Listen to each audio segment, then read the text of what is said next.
ألم تر إلى الذين قيل لهم كفوا أيديكم وأقيموا الصلاة وآتوا الزكاة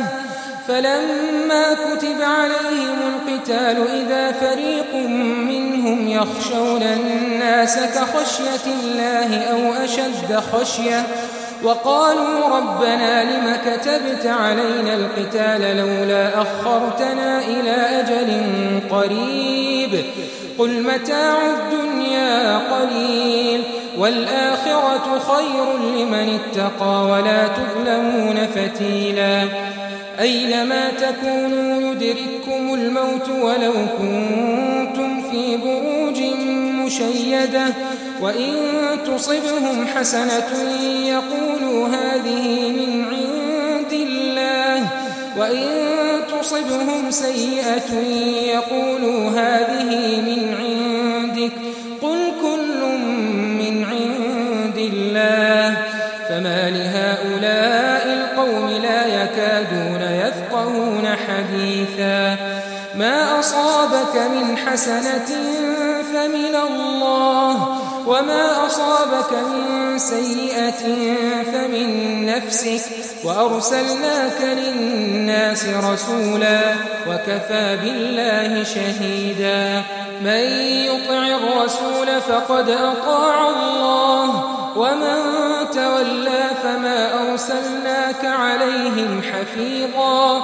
ويقولون طاعة فإذا برزوا من عندك بيت طائفة منهم غير الذي تقول والله يكتب ما يبيتون فأعرض عنهم وتوكل على الله وكفى بالله وكيلا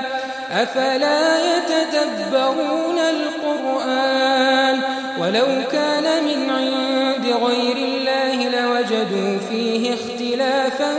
كثيرا وإذا جاءهم أمر من الأمن أو الخوف أذاعوا به ولو ردوه إلى الرسول وإلى أولي الأمر منهم لعلمه الذين يستنبطونه منهم ولولا فضل الله عليكم ورحمته لاتبعتم الشيطان إلا قليلا فقاتل في سبيل الله لا تكلف إلا نفسك وحرض المؤمنين عسى الله أن يكف بأس الذين كفروا والله أشد بأسا وأشد تنكيلا من يشفع شفاعة حسنة يكن له نصيب منها ومن يشفع شفاعة سيئة يكن له كفل منها وكان الله على كل شيء مقيتا وإذا حييتم بتحية فحيوا بأحسن منها أو ردوها إن الله كان على كل شيء حسيبا الله لا إله إلا هو ليجمعنكم إلى يوم القيامة لا ريب فيه ومن أصدق من الله حديثا